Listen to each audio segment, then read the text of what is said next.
berhadapan dengan sang maut. Tak ada lagi yang perlu ditakuti, yaitu ketika kita berada di dalam genggaman tangan Tuhan. Apabila tamat tugasku, Kau berikan kemenangan-Mu. Takut di maut serang, sebab tangan-Ku Kau genggam. Tuhanlah yang membimbingku, tanganku dipegang teguh. Hatiku berserah penuh, tanganku dipegang teguh. Tanganku dipegang teguh.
Berita jemaat. Bapak Ibu sedang jemaat sekalian, salam dalam kasih Tuhan kita Yesus Kristus. Pada Minggu 4 Juli 2021, berita jemaat untuk kita ada satu buah undangan perkawinan. Sebelum kami memberitakan selengkapnya berita jemaat, kami bacakan satu buah undangan perkawinan. Dengan segala kerendahan hati dan dengan ungkapan syukur atas kasih Tuhan, kami mengundang Bapak Ibu Saudara-saudari untuk menghadiri acara turus tajak pernikahan putra-putri kami yang akan diselenggarakan pada hari Rabu 7 Juli 2021 pukul 16 sampai dengan 17.00 WIB. Bertempat di gedung pertemuan Jaro Pirarahan, Jalan Pahlawan, RT 36 Buntok. Merupakan suatu kebahagiaan bagi kami apabila Bapak Ibu Saudara-saudari berkenan hadir. Atas kehadiran dan restunya kami ucapkan terima kasih. Tuhan membuat segala sesuatu indah pada waktunya. Indah saat Ia mempertemukan, indah saat Ia menumbuhkan kasih, dan indah saat Ia mempersatukan putra-putri kami dalam ikatan pernikahan kudus. Pia Agustina AMD Kep, putri pertama dari Bapak Angko Minanu dan Ibu Panti SPD, dengan Rizky L. Jamri SPD, putra kedua dari Bapak Lampang Rimon dan Ibu Asita AMD, yang akan dilaksanakan pada Pembenahan hukum adat Rabu 7 Juli 2021 pukul 07.00 sampai dengan 10.00 WIB bertempat di Gedung Pertemuan Jaro Pirarahan di Jalan Pahlawan RT 36 Bentok Kota, Kabupaten Barito Selatan, Kalimantan Tengah. Pemberkatan nikah Rabu 7 Juli 2021 pukul 10.00 sampai dengan 12.00 WIB bertempat di Gereja Maranatha Jalan Pahlawan nomor 103 RT 37 Bentok, Kabupaten Barito Selatan, Kalimantan Tengah. Resepsi pernikahan Rabu 7 Juli 2021 pukul 12.00 sampai dengan 15.00 WIB bertempat di Gedung Pertemuan Jaro Pirarahan Jalan Pahlawan RT 36 Bentok, Kabupaten Barito Selatan, Kalimantan Tengah. Ibadah ucapan syukur Rabu 7 Juli 2021 pukul 17.00 WIB sampai dengan selesai bertempat di Gedung Pertemuan Jaro Pirarahan di Jalan Pahlawan RT 36 Kota Bentok, Kabupaten Barito Selatan, Kalimantan Tengah. Atas kehadiran dan doa restunya kami ucapkan terima kasih. Kami yang berbahagia, keluarga Bapak Angko Minano dan Ibu Panti SPD, keluarga Lampang Rimon dan Ibu Asita EMD, turut mengundang pihak wanita James Janjam, Joyo Minoto, Tuitman, John Andeles Damai, pihak laki-laki Cornelia Hayeti, Pendeta Dupli Nyalo STH, Sikprit Yiti MPD, Haryatno SH, Resmiati Espak. Demikian undangan perkawinan. Berjemaat yang kami sampaikan pada pagi hari ini, yang pertama adalah berita pelayanan. Kegiatan ibadah hari Minggu dilaksanakan dua model kegiatan, yaitu 1. Ibadah tatap muka langsung di gedung gereja pukul 08.00 WIB. Kedua, ibadah secara virtual melalui rekaman pukul 08.00 WIB. Kegiatan ibadah kategorial dan ibadah rumah tangga atau syukuran dapat dilaksanakan secara terbatas dengan mematuhi protokol kesehatan, termasuk ibadah duka cita atau kematian. Tata ibadah yang kita gunakan pada hari ini adalah menggunakan tata ibadah versi 1 minggu model yang kedua, versi pandemi bersama jemaat di gereja. Tata ibadah ini sebagai panduan untuk seluruh sidang jemaat GKM Maranatha Bentok melaksanakan ibadah secara tatap muka maupun yang berada di rumah. Ibadah secara virtual dapat diikuti melalui siaran TV kabel, YouTube, dan radio Batuah FM 103,1 MHz. Yang kedua, berita keuangan. Berita keuangan jemaat akan selalu diinformasikan setiap minggunya.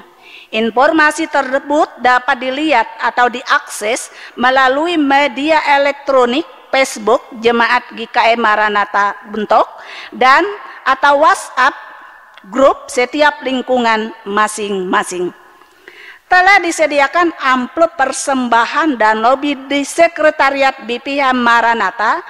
Bagi Bapak Ibu sidang jemaat yang memerlukan, dipersilakan untuk mengambil pada saat ibadah minggu.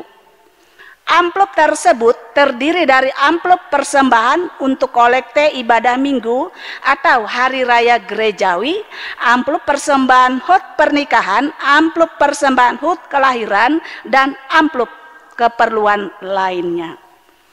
Berita jemaat versi cetak sudah tersedia. Bagi Bapak Ibu sidang jemaat yang memerlukan, dipersilakan untuk mengambil di depan pintu gereja pada saat ibadah minggu. Kolekte ibadah minggu atau hari raya gerejawi bisa ditulis nama dari keluarga, Persembahan tersebut dapat dikumpulkan langsung pada saat ibadah tatap muka hari Minggu, atau bagi yang ibadah di rumah dapat dikumpul melalui penatua diakun bendahara lingkungan masing-masing. Yang ketiga, berita tambahan atau disesuaikan. 1. Gedung Gereja Maranatha tetap melayani pada kegiatan tertentu atau terbatas sifatnya, seperti pemberkatan nikah, baptisan kudus, dan lain-lain. Untuk pelaksanaan kegiatan-kegiatan dimaksud agar para pihak terlebih dahulu berkoordinasi dengan BPH Majelis Jemaat melalui tim pencegahan COVID-19 di lingkungan gereja, agar pelaksanaan dan segala keperluan tetap sesuai dengan mematuhi ketentuan dan standar protokol kesehatan. 2. Informasi jadwal pelaksanaan ibadah di gereja selanjutnya dapat dilihat di Berita Jemaat versi cetak. Yang ketiga, ibadah kita pada hari ini dilayani oleh Jemaat Lingkungan 1, oleh Pendeta Agus Nupi Etienne CSTH dan Liturgus Penatua Patris K. Muntun. Demikian berita jemaat untuk kita sekalian. Minggu 4 Juli 2021 ini disampaikan. Atas perhatian dan kerjasamanya diucapkan terima kasih. Selamat beribadah, Tuhan Yesus memberkati. Bapak Ibu sidang jemaat sekalian yang kami kasih di dalam Tuhan kita Yesus Kristus, kami undang untuk berdiri. Kita menyanyi memuji Tuhan dari Kidung Jemaat nomor 21, bait 1 dan bait yang kedua, hari Minggu, hari yang mulia.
Pertolongan kita adalah dalam nama Tuhan yang menjadikan langit dan bumi.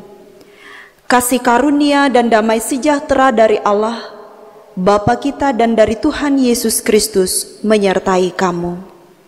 Amin. Jemaat disilahkan duduk kembali. Untuk menyambut potong dan salam.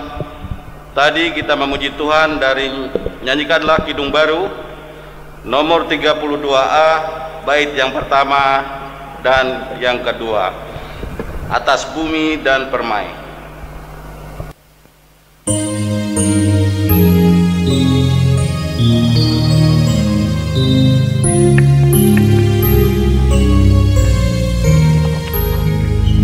Atas bumi dan permai, atas langit dan cerah, atas kasih bersamai dalam hidup semesta, Kristus kami naikkanlah, syukur, puji, dan sembah.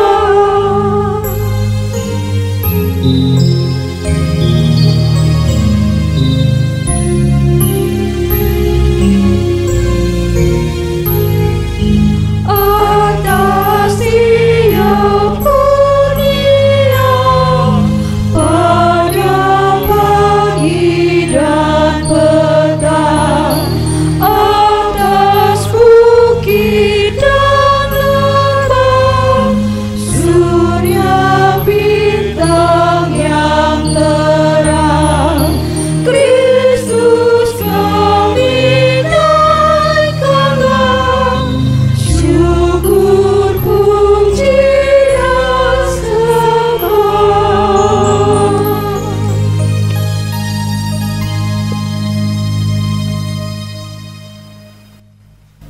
Doa pengampunan dosa dan ucapan syukur.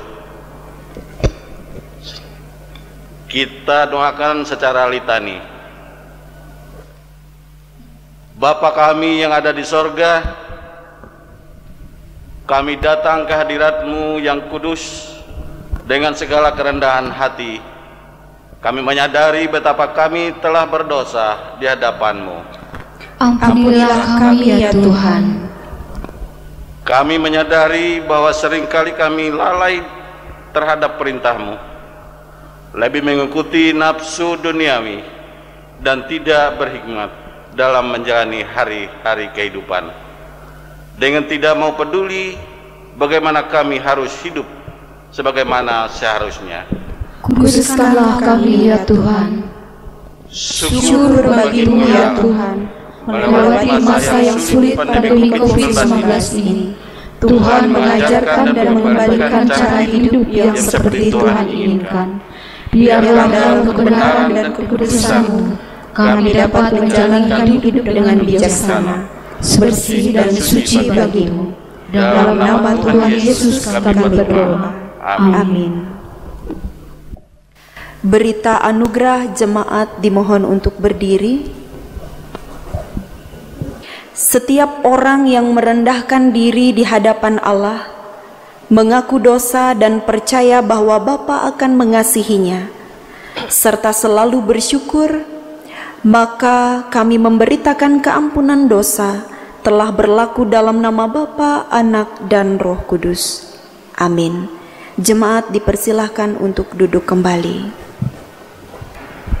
Marilah kita mendengar firman Allah yang tertulis dalam kitab 2 Samuel pasal 5 ayat yang pertama sampai dengan ayat yang kelima, yang berbunyi demikian. Daud menjadi raja atas seluruh Israel.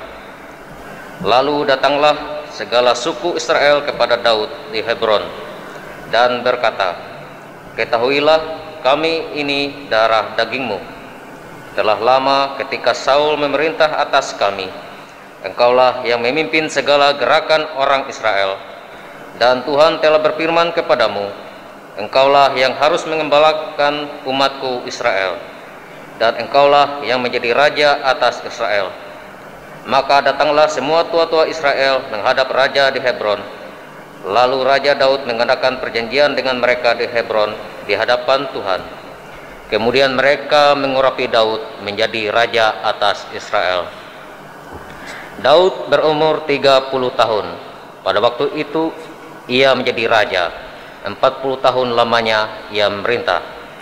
Di Hebron ia merintah atas Yehuda 7 tahun 6 bulan, dan di Yerusalem ia merintah 33 tahun atas seluruh Israel dan Yehuda. Setiap orang yang mendengar perkataanku ini dan melakukannya, ia sama dengan orang yang bijaksana yang mendirikan rumahnya di atas batu. Matius 7 ayat yang ke-24.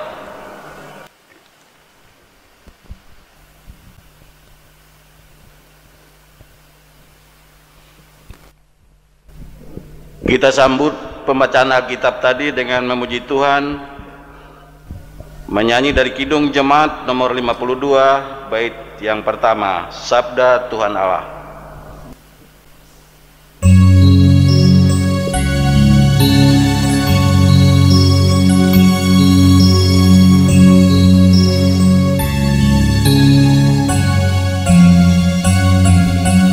Sabda Tuhan Allah bagai virus hujan turun menyirangi tanah dan tumbuhan. Langit maupun bumi bukalah telinga, hai dengar sabdanya, umat manusia.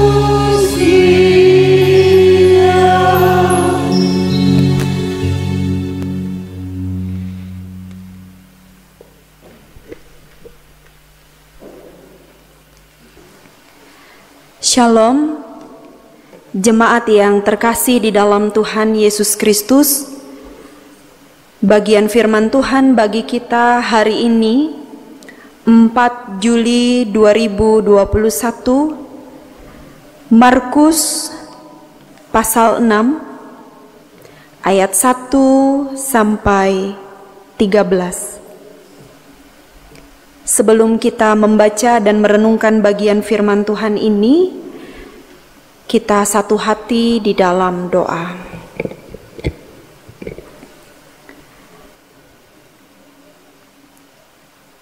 Dengan kerendahan hati, kami memohon tuntunan Roh Kudus Tuhan untuk memahami bagian firman-Mu yang akan kami baca dan renungkan bersama.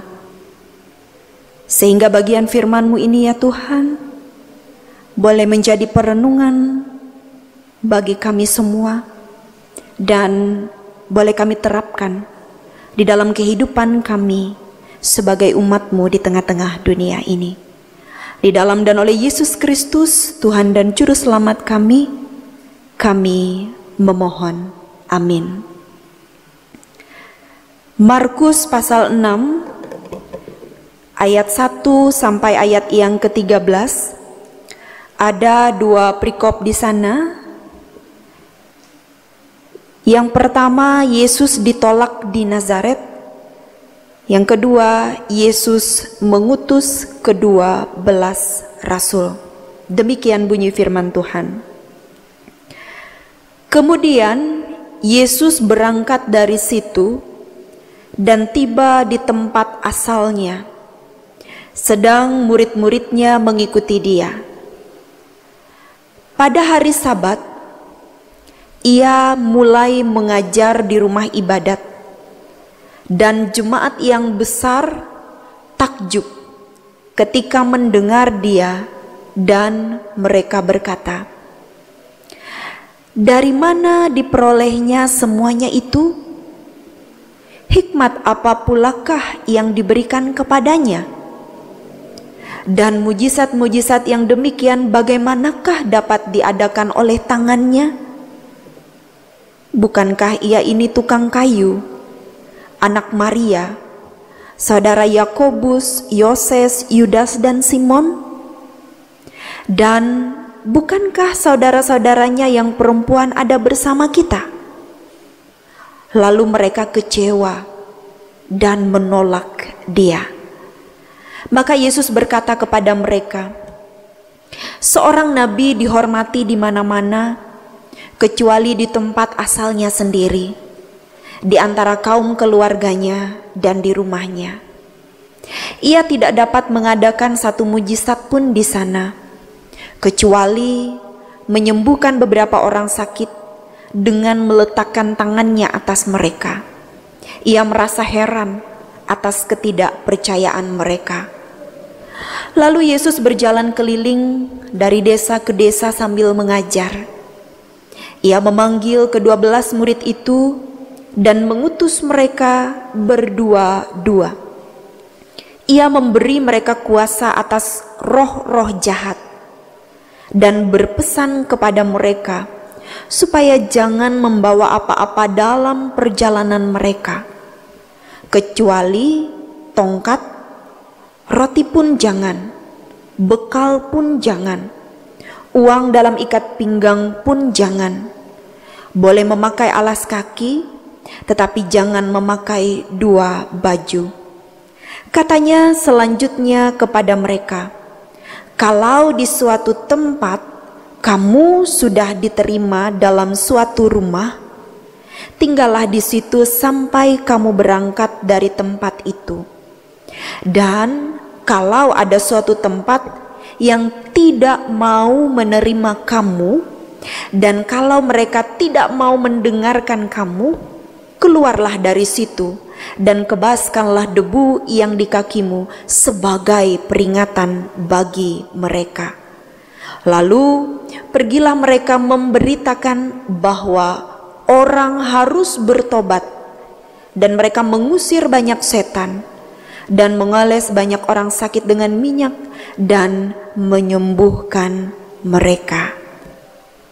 Firman-Mu itu pelita bagi kakiku dan terang bagi jalanku. Jemaat yang terkasih di dalam Tuhan Yesus Kristus, kita sudah bersama-sama membaca dan menyimak Markus 6 ayat 1 sampai 13, di mana dalam perikop yang pertama diceritakan kisah ketika Yesus ditolak di Nazaret, tempat asalnya. Berbicara tentang ditolak, penolakan, mungkin kita bingung mengapa mereka menolak Yesus. Bukankah di rumah ibadat di hari Sabat ia mengajar, dan tentunya apa yang diajarkan oleh Tuhan Yesus ini baik adanya. Rupanya beberapa hal muncul ketika mereka sudah melihat Yesus mengajar.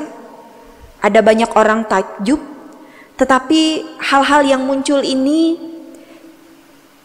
yang membuat pada akhirnya mereka kecewa dan menolak Yesus.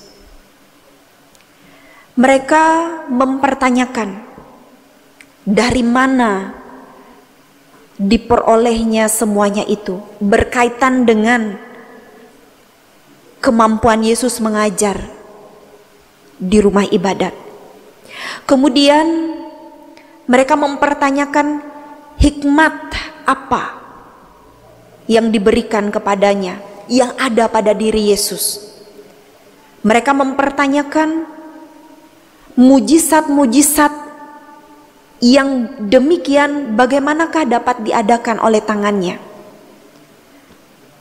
Dan juga yang terakhir, mereka mempertanyakan, bukankah ia ini tukang kayu, anak Maria? Kemudian mereka menyebut siapa saudara-saudaranya.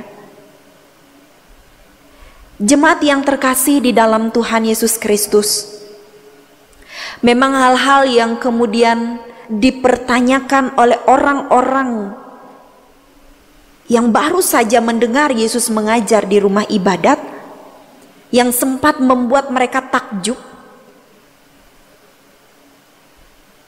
itu yang pada akhirnya membuat mereka kecewa dan menolak Dia. Karena mereka berpikir, siapa Yesus? Mereka tahu latar belakang hidupnya, keluarganya.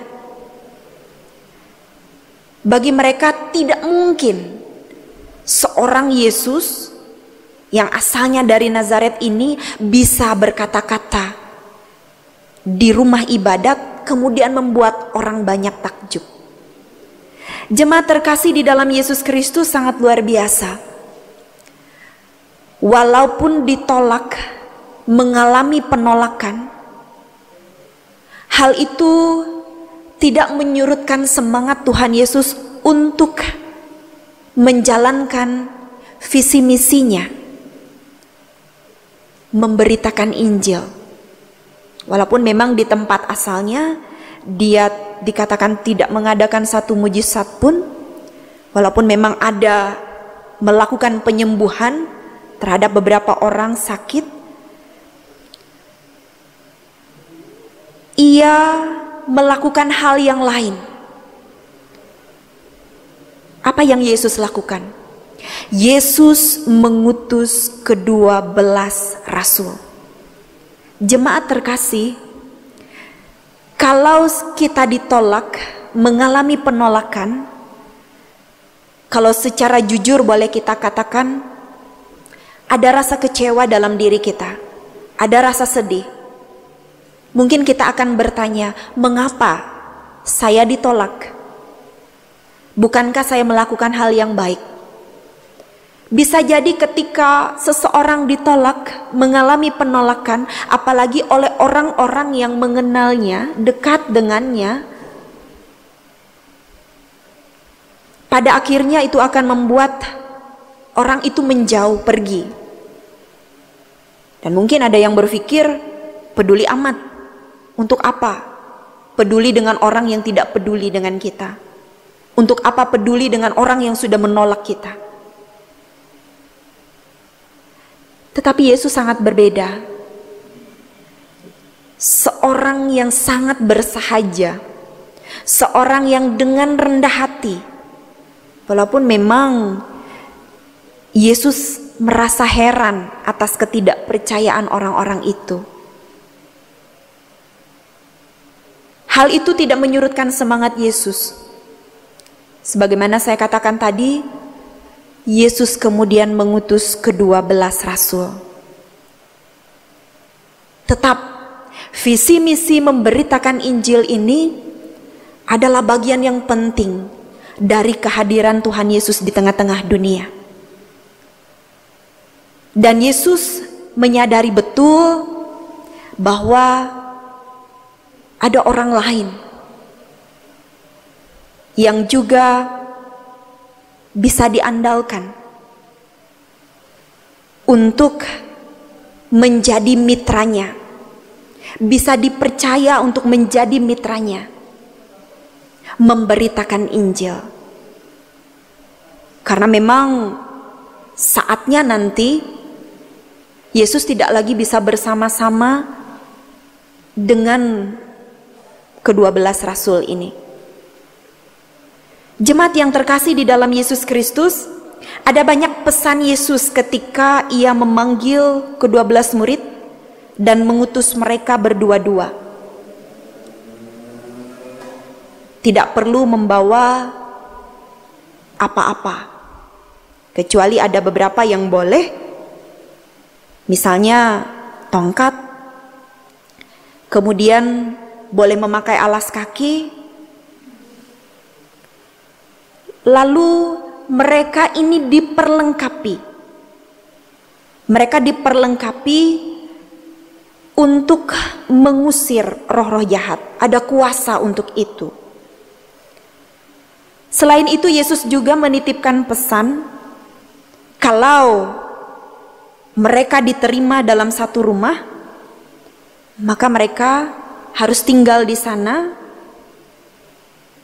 Kalau ada yang tidak mau menerima mereka, tidak mau mendengarkan mereka, maka mereka dipersilakan untuk pergi dari situ.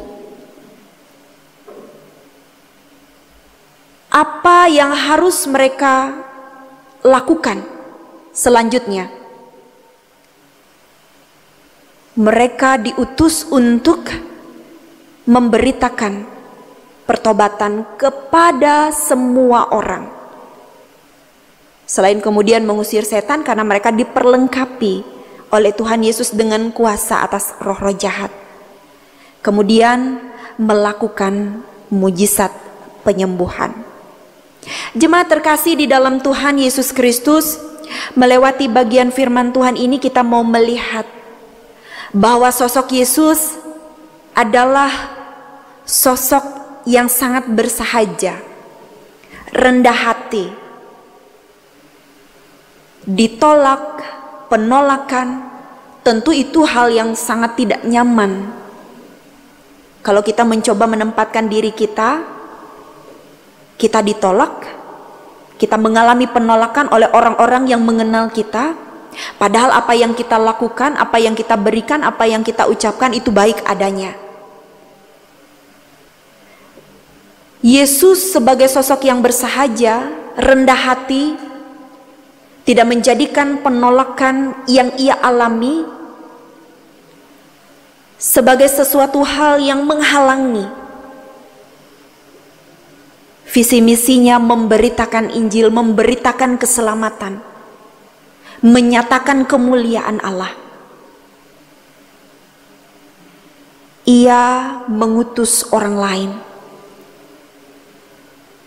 Ia mengutus murid-muridnya, memperlengkapi mereka, dan melewati pesannya tidak membawa apa-apa. Yesus mau menegaskan kepada murid-muridnya bahwa jangan takut dalam rangka menjalankan visi misi memberitakan Injil. Jangan takut atas apapun, jangan ragu, karena kalau bisa kita mencoba untuk membayangkan, Yesus mau menguatkan para muridnya. Mereka tidak akan mati kelaparan, mereka tidak akan sendirian. Segala sesuatu akan mereka dapatkan, mereka terima, dan mereka memiliki tanggung jawab untuk mengusir roh-roh jahat. Mereka memiliki tanggung jawab paling utama memberitakan pertobatan dan juga melakukan penyembuhan. Dan tentunya kuasa yang bekerja bukan mengandalkan kemampuan mereka, tetapi karena Tuhan Yesus yang sudah memanggil, sudah mengutus dan memperlengkapi mereka untuk melakukan hal itu. Dan tentunya hal lain, walaupun memang tidak disampaikan dalam nas ini, dari pengalaman Yesus, Yesus sendiri ditolak, mengalami penolakan. Murid-muridnya ini tidak mustahil juga akan mengalami hal yang sama. Karena itu Yesus mengingatkan mereka, kalau ada orang yang tidak mau menerima, kalau ada orang yang tidak mau mendengarkan mereka, ketika Yesus mengatakan keluarlah dari situ dan kebaskanlah debu yang di kakimu sebagai peringatan bagi mereka, supaya jangan ada unsur pemaksaan dalam rangka memberitakan Injil ini. Kalau memang orang itu tidak mau menerima, mereka dipersilakan untuk pergi. Masih banyak tempat yang lain di mana mereka memiliki tanggung jawab untuk memberitakan Injil keselamatan, untuk memberitakan pertobatan, mengusir setan, dan melakukan penyembuhan. Jemaat kekasih di dalam Yesus Kristus, sebagai umat Tuhan di masa sekarang ini, kita juga tidak sedikit yang mengalami penolakan. Bisa jadi kita ditolak, mengalami penolakan karena iman kita, karena kepercayaan kita. Bisa jadi karena suku kita, bisa jadi karena masa lalu kita, Bisa jadi karena hal-hal yang lain, entah apapun itu. Dan tentunya tidak nyaman, tidak enak dengan situasi ketika kita ditolak oleh orang lain, mengalami penolakan. Karena sebagai manusia, siapapun kita sebenarnya ingin diterima, ingin dihargai, ingin dihormati sebagaimana kita ada. Karena itu kita mau melihat dari sosok Tuhan Yesus. Walaupun ia ditolak, mengalami penolakan oleh orang-orang yang mengenalnya, mereka ini menolak dengan berbagai alasan yang muncul dalam beberapa pertanyaan. Itu bukan menjadi penghalang bagi Yesus untuk tetap memberitakan Injil, memberitakan tentang pertobatan, dan melakukan mujizat. Ia kemudian memperlengkapi murid-muridnya untuk menjadi mitranya yang bisa diandalkan, yang bisa dipercaya. Walaupun mereka, murid-muridnya ini bukan dipanggil dari orang-orang yang memiliki kuasa sebagai manusia dengan jabatan yang tinggi, terkenal, termasyhur. Mereka hanyalah orang-orang yang sederhana, para nelayan. Namun Tuhan Yesus memiliki kuasa memanggil mereka, memperlengkapi mereka, dan mengutus mereka untuk memberitakan pertobatan, mengusir roh-roh jahat, dan melakukan penyembuhan. Jemaat terkasih, kita juga mau belajar dari hal ini, bahwa Tuhan Yesus memiliki kuasa. Dia bekerja. Ia memakai para muridnya dalam kelemahan keterbatasan mereka, dalam kesederhanaan mereka. Kita imani juga, walaupun kita bukan bagian dari ke-12 rasul, ke-12 murid ini, tetapi kita adalah murid-murid Tuhan Yesus di masa sekarang ini. Kita juga memiliki tanggung jawab yang sama. Kita diberikan mandat untuk melanjutkan visi misi Yesus, memberitakan Injil di tengah-tengah dunia ini. Bisa jadi kita ditolak, mengalami penolakan dengan berbagai alasan.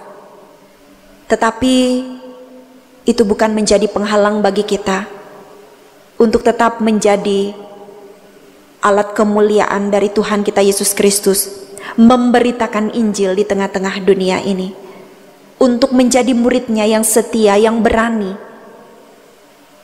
yang melakukan kehendak Tuhan, dan tentunya harapannya mendatangkan kebaikan bagi orang-orang yang mendengar kabar sukacita yang kita bawa melewati seantero kehidupan kita. Tidak hanya melewati kata-kata, tetapi tindakan nyata kita sebagai orang-orang Kristen. Orang-orang Kristen yang mengandalkan Tuhan Yesus, orang-orang Kristen yang memberi hati diri kita menjadi murid Tuhan Yesus Kristus. Ia yang menjadi panutan dan teladan bagi kita. Dan apa yang kita beritakan, kebenaran firman Tuhan, Injil, kabar keselamatan, bukan untuk kepujian kita sebagai manusia, tetapi hanya untuk kepujian bagi Allah, Tuhan kita Yesus Kristus, yang sudah memanggil, yang sudah mengutus, yang sudah memperlengkapi kita di tengah-tengah dunia ini. Tuhan Yesus menolong dan tetap terus memampukan kita menjadi murid-Nya yang setia. Amin. Kita bersama-sama menaikkan doa syafaat kita. Kita akhiri dengan mengucapkan doa Bapa kami bersama-sama. Kami mengucap syukur atas kasih karunia Tuhan di dalam kehidupan kami. Kami mengucap syukur atas bagian firman-Mu yang telah kami baca dan renungkan bersama-sama. Ya Tuhan Yesus, Engkaulah panutan dan teladan bagi kami. Terima kasih, Engkau adalah sosok yang bersahaja, rendah hati. Walaupun mengalami penolakan, namun itu bukan menjadi penghalang untuk tetap terus menyatakan kemuliaan Allah, memberitakan Injil, memberitakan kabar keselamatan. Terima kasih, Engkau juga menjadi panutan sebagai seorang pemimpin. Engkau memanggil, Engkau memperlengkapi, dan Engkau mengutus murid-murid-Mu dan meyakinkan mereka dengan pesan supaya mereka tidak takut dan ragu dalam rangka menjalankan tanggung jawab memberitakan Injil, walaupun itu tidak mudah. Ada begitu banyak tantangan yang akan dihadapi, tetapi supaya mereka tetap bekerja menjalankan tugas pengutusan dengan mengandalkan kuasa yang telah diberikan oleh Tuhan Yesus Kristus, maka segala sesuatunya akan dicukupkan. Bapa pengasih dalam Yesus Kristus, kami sadar bahwa sebagai murid-murid-Mu di masa kini, tidak mustahil kami pun bisa ditolak, mengalami penolakan. Entah apapun yang menjadi alasan, karena iman kami, karena suku, karena masa lalu, karena kehidupan kami, karena apapun. Tetapi biarlah kami belajar dari Engkau, supaya apapun yang kami hadapi tidak menyurutkan semangat kami untuk tetap menjadi alat kemuliaan-Mu di tengah-tengah dunia ini. Walaupun tentunya tidak mudah jika kami ditolak atau mengalami penolakan. Bapa pengasih, kami juga belajar bagaimana Engkau mengutus para murid-Mu. Engkau memanggil dan memakai para murid-Mu menjadi mitra yang bisa diandalkan dan dipercaya untuk memberitakan Injil, memberitakan pertobatan, mengusir roh-roh jahat, dan melakukan penyembuhan. Tuhan Yesus, dari sana kami mau melihat bagaimana kuasa-Mu bekerja bahkan atas orang-orang yang sederhana sekalipun. Karena itu kami juga mengimani, kami sebagai umat-Mu dalam kelemahan keterbatasan kami, walaupun sebenarnya secara manusia kami tak pantas, kami tak layak, tetapi Engkau yang sudah memantaskan kami, melayakkan kami untuk menjadi alat kemuliaan-Mu di tengah-tengah dunia ini. Perlengkapilah kami, sehingga kami, ketika kami sehat ataupun sakit, ketika kami kuat ataupun lemah, bagaimanapun situasi dan kondisi kami, itu tidak menjadi penghalang yang berarti. Semua pengalaman kehidupan apapun itu menjadi pembelajaran yang sangat berharga. Dan kami menyadari itu menjadi bagian, menjadi proses dalam kehidupan kami. Bagaimana kami menjadi lebih dewasa di dalam iman percaya kami kepada Tuhan Yesus Kristus, mengandalkan Engkau dalam segala perkara. Bapa pengasih, dalam Yesus Kristus kami menyerahkan seantero hidup dan kehidupan kami, dalam tugas tanggung jawab kami, rencana harapan dan masa depan kami. Berkati kehidupan keluarga kami, berkati kehidupan orang-orang yang kami kasihi dan cintai. Kami ingin melanjutkan tugas tanggung jawab kami, menjalani hari kehidupan yang masih Tuhan percayakan dengan tetap mengandalkan Tuhan saja. Berkati jemaat Tuhan yang bersyukur atas pertambahan usia, baik itu usia pernikahan ataupun kelahiran di bulan Juli. Terima kasih atas kasih berkat Tuhan. Kami meyakini dan mengimani kasih berkat pertolongan Tuhan akan tetap terus Tuhan beri di dalam hari hidup selanjutnya. Bagi yang berbeban berat menghadapi persoalan kehidupan, apapun yang menjadi tantangan yang dihadapi, kami memohon juga Tuhan melawat. Kami memohon Tuhan memberikan penguatan dan penghiburan serta berkat-Mu, sehingga sekalian umat-Mu, apapun yang dialami dalam kehidupan saat ini, itu tidak membuat kami umat-Mu meninggalkan Tuhan, tetapi semakin membuat kami dekat dan mengandalkan Tuhan, dan mengimani bahwa kami tidak sendiri dalam perjuangan dan perjalanan kehidupan kami di dunia ini. Kami berdoa untuk semua gereja Tuhan dimanapun berada, secara khusus gereja Kalimantan Evangelis. Tuhan memberkati, Tuhan yang tetap meneguhkan, Tuhan yang tetap memperlengkapi untuk menjadi alat kemuliaan-Mu di dalam dunia ini.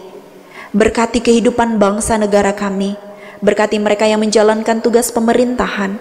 Berilah hikmat, mampukan menjalankan tanggung jawab untuk kepentingan banyak orang, terlebih masih di tengah-tengah pandemi COVID-19 ini. Tolonglah kami Bapa, supaya saling menjaga, saling menghargai satu sama lain, dan kami tidak pernah bosan untuk tetap memohon pemulihan daripada Tuhan. Terima kasih Bapa, kami mau menyerahkan seluruh doa, harapan kami di dalam dan oleh Yesus Kristus, Juru Selamat kami yang hidup, yang mengajar kami berdoa bersama-sama demikian. Bapa kami yang di sorga, dikuduskanlah namamu, datanglah kerajaan-Mu, jadilah kehendak-Mu di bumi seperti di sorga. Berikanlah kami pada hari ini makanan kami yang secukupnya, dan ampunilah kami akan kesalahan kami, seperti kami juga mengampuni orang yang bersalah kepada kami. Dan janganlah membawa kami ke dalam pencobaan, tetapi lepaskanlah kami daripada yang jahat, karena Engkaulah yang mempunyai kerajaan dan kuasa dan kemuliaan sampai selama-lamanya. Amin.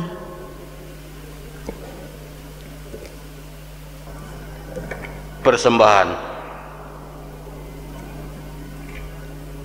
Muliakanlah Tuhan dengan hartamu dan dengan hasil pertama dari segala penghasilanmu. Maka lumbung-lumbungmu akan diisi penuh sampai melimpah-limpah, dan bejana pemerahanmu akan meluap dengan air buah anggurnya. Amsal 3 ayat 9-10. Marilah kita berdoa untuk persembahan syukur kita. Segala puji syukur bagimu ya Allah, yang telah memberkati usaha dan pekerjaan kami, sehingga apa yang kami lakukan Engkau telah cukupkan.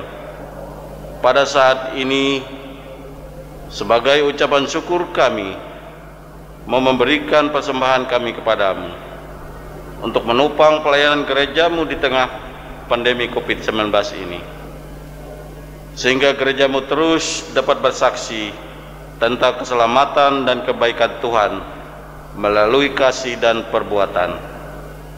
Berkatilah kami yang akan memberikan persembahan ini, agar selalu hidup dalam kelimpahan-Mu. Amin. Mari kita memberikan persembahan kita dengan diiringi dengan menyanyi dari pelengkap Kidung Jemaat nomor 150, bait yang pertama, ketiga, dan kelima. Ya Tuhan, hanya inilah.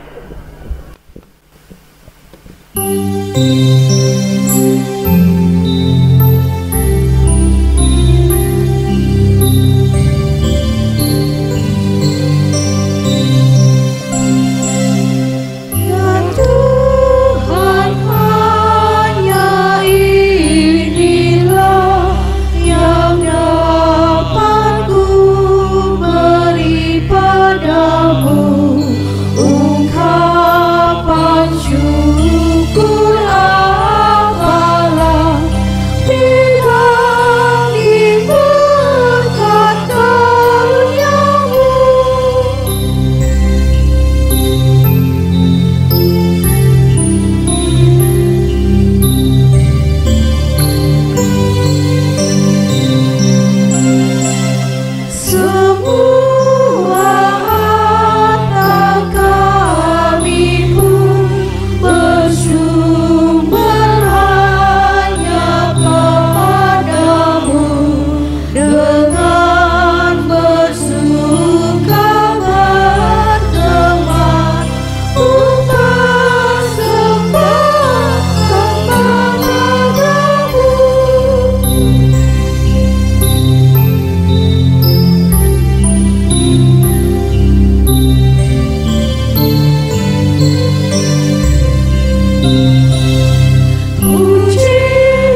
Sidang jemaat diundang berdiri bersama-sama dengan sekalian orang percaya dari segala masa dan tempat.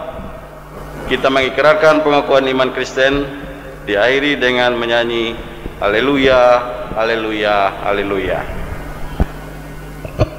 Aku percaya kepada Allah Bapa yang Maha Kuasa, Khalik langit dan bumi, dan kepada Yesus Kristus anaknya yang tunggal Tuhan kita, yang dikandung daripada Roh Kudus, lahir dari anak darah Maria, yang menderita di bawah pemerintahan Pontius Pilatus, disalibkan, mati dan dikuburkan, turun ke dalam kerajaan maut. Pada hari yang ketiga bangkit pula dari antara orang mati, naik ke sorga, duduk di sebelah kanan Allah Bapa yang Maha Kuasa, dan akan datang dari sana untuk menghakimi orang yang hidup dan yang mati.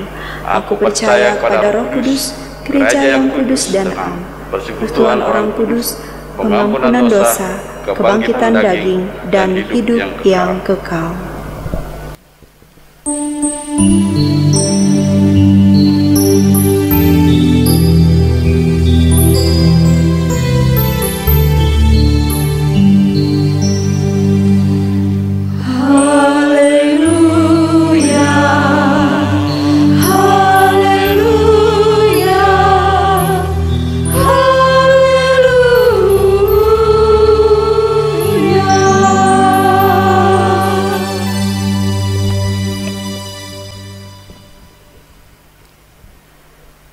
Kasih karunia Tuhan Yesus Kristus dan kasih Allah dan persekutuan Roh Kudus menyertai kamu sekalian.